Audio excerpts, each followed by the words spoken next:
Check out the progress I've made here in the history section in my bookstore. I've gone through all of these shelves.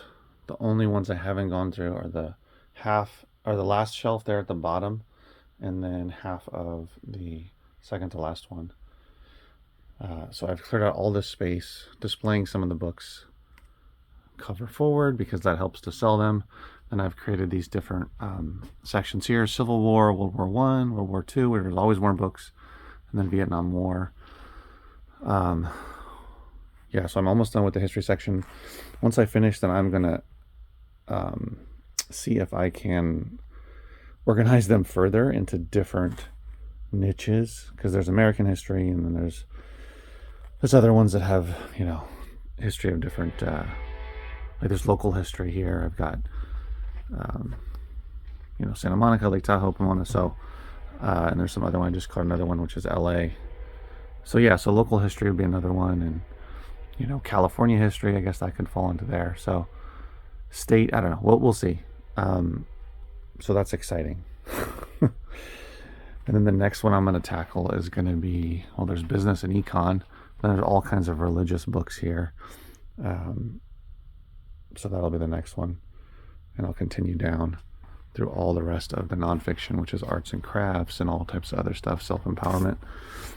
And then once I finish that, I'll start tackling the fiction. But it's exciting to see some a dent being made.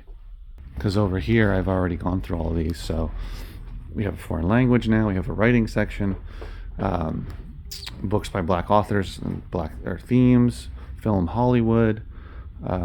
Yeah, so I'm putting together some other genres as I get more books in. So the books are displayed a little better. For now, we're going to leave it like this. And once I finish going through everything, then we're going to decide, how we're going to organize it. Can't stress enough listing items, quality items, books, media, whether it be eBay or Amazon. Now my Amazon sales have picked up because it's back to school time. The next about month is going to be the busiest time for the entire year of back to school book buying. So this one here is falls under that category, as does this one. Both of these were pickups from the same person. That 16-box book pickup from what appeared to be a retired professor.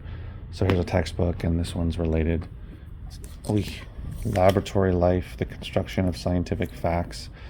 This one sold for $30, I believe. This one sold for $117.99.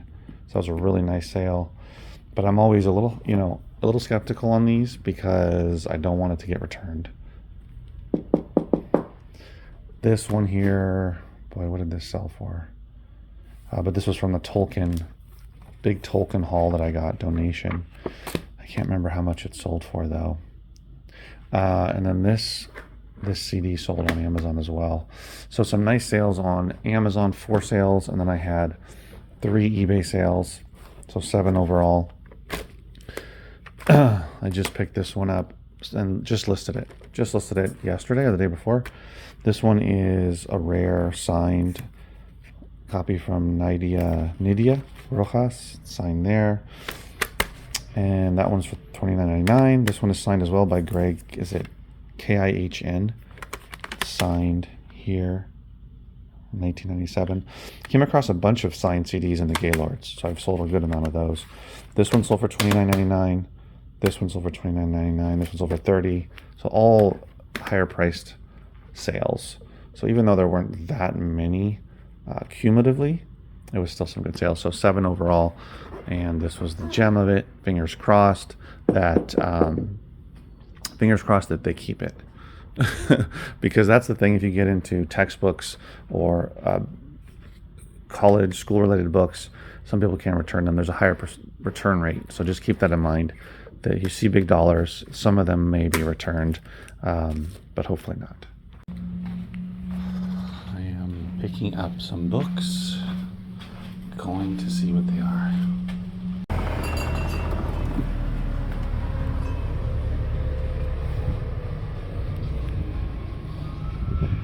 Picked up a grand total of 7, maybe 8 boxes of books this morning. I already went through all of them. This is everything that I've kept. It was really slim pickings, really, really slim. Unfortunately, a lot of them were textbooks, much older textbooks, school-related books, just a lot of outdated books that I can't do anything with. I have 2 books here and there that I'm going to sell on eBay, and then 4 for Amazon. And then all of this stack is going to my second store, my bookstore. This is for here at my store. This is all going to Little Free Libraries. I'm debating about whether to bother with these golf books. This one actually sells pretty regularly on eBay and Amazon. I was going to put them together as a lot, but I don't know if it's worth my time. So I'm debating that. And that's it. It was pretty... Sometimes this is just how it is, you know. They're just like... Most of them were books in the last like 20 to 30 years, with some going further back, but nothing really new though. Actually, I would say like 10 years and older when it comes to, you know, you just like random books. And of course, like Ernest Hemingway's fine and that kind of thing, but it happens sometimes. But I'm glad for the opportunity, and I'll definitely keep doing these pickups for sure. Also, consider that some people only have bigger boxes, and when they fill them with books, they're really, really heavy. So if you're going to be doing book pickups, either get smaller boxes to handle the weight, or you're going to have to be able to deal with all of that weight, lifting it and moving it. I had to walk it from inside the house. Well, it was the front of the house, but from the entryway of the house to being parked on the street. So, you know, just keep that in mind if you're going to get into book pickups. Picking up DVDs, picking up CDs can be a little bit heavy, but not as heavy as books. Records can be heavy, so it just kind of varies. Depends on what you're picking up. Thought I'd end this video, which has now spanned a couple days, with this sale I made over the weekend. I sold 54 Doctor Who paperback books. These are all older books. Let's see some of the dates. This is from 1984. So yeah, probably 70s, 80s are most of these. This came from a donation from a longtime customer who's donated lots and lots of books. I sold this. I think it took a couple of months to sell it, but it did sell for $179.99 plus shipping. After all fees, made about $150. So really nice sale. It's been sitting, but I would say it's more than worth the wait. So if you come across these Doctor Who books back in the 80s, 70s, these happen to be in pretty good shape, pretty good condition. Only 54 of them. The more the better. You know, if you find 100 of them, you're gonna get even more money for them. So do your research. Again, these are books that I wouldn't buy individually unless you can get them for super cheap and build a collection, build a lot off of that. But it just, again, it falls into the vein of doing your research, telling people what you do. You can pick up really good stuff like this.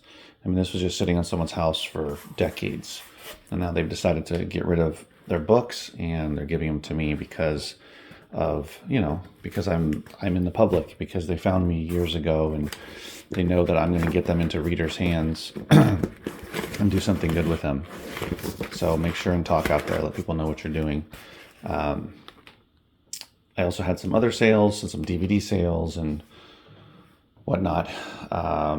Had three eBay, Amazon sales, and about 8 or 9. I can't remember right now. I think it was 9 eBay sales. So it was a decent weekend, not super great, but still getting sales in August as we head towards September. So keep listing good stuff, pricing it right, using keywords. If you're doing Amazon, make sure and put some good stuff up, because now you're gonna be able to sell a lot of it with back to school for sure. All right, guys, thanks for watching. I'll see you next video. Take care.